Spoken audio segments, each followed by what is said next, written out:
What in the world was this movie? Delicious hot schmoes.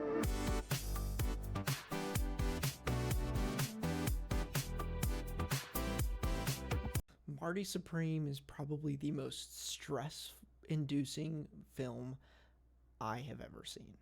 Now that's a lot of damage! And is it good? 2,000 years later. So here's the thing. Marty Supreme, I'm glad I watched this movie. Because there's been so much hype behind it, so much interesting marketing done about it from Timothy Chalamet and A24, and it is a very well filmed movie. Like, it was really intentionally filmed and edited in a very specific way, and that way was to do one specific job, in my opinion, and that is to just stress you out the entire movie. I've been told that it's very similar to the movie Uncut Gems. However, I've not seen that film, so I have nothing really to compare this movie to. But if you want to see a movie that starts and ends with newborn life, then this movie is for you. And I say that completely sarcastically because this film is so strange.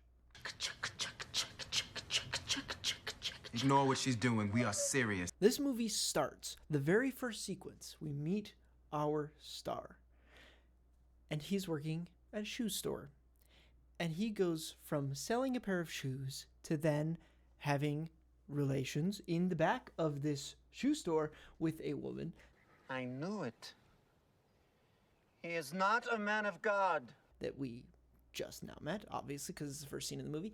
And this film, I'm just going to put a warning here, and spoiler right here. So they have intercourse, and this film starts with an animation of the creation of life. Just the very, very start. Like those first few, microseconds. And this is the way that they give you the title card, is this sequence, and then they take an egg and it turns into a ping pong ball with the Marty Supreme title card on it.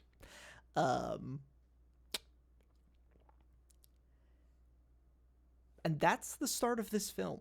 You wanna play me? The next hour and a half, 2 hours of this movie are the most stress-inducing moments of somebody's life that you could ever imagine.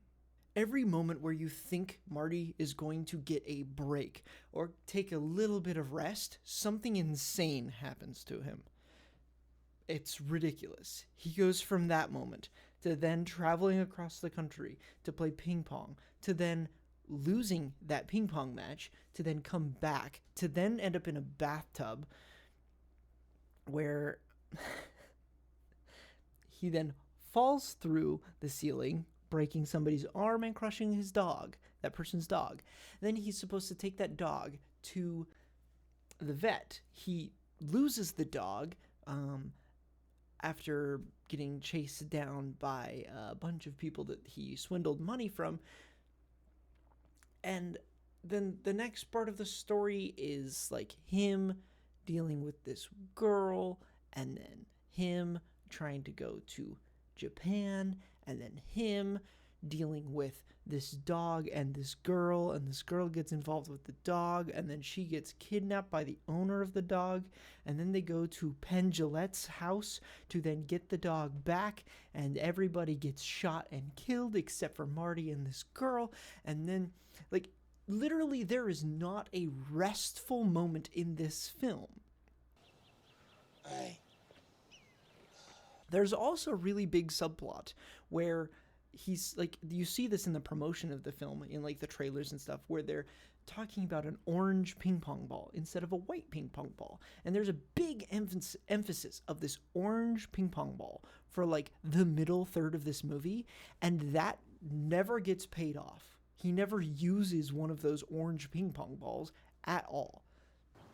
What? It's literally a movie that starts with intercourse, then stuff happens, and then at the very end, Marty comes home from Japan after not being able to compete in the championship so he could see the child that he adamantly was confident was not his child of the entire movie.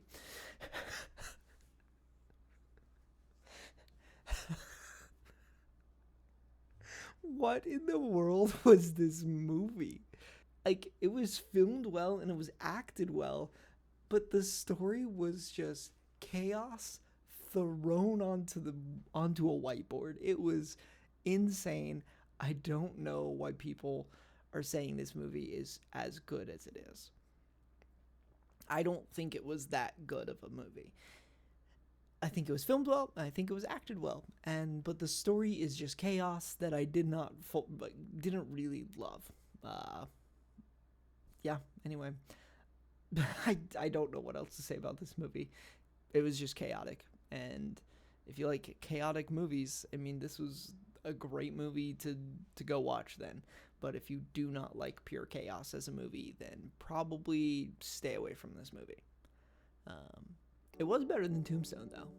But as we all know, that's the worst movie in the world. Never seen it, and I never will. Peace. Delicious hot schmoes.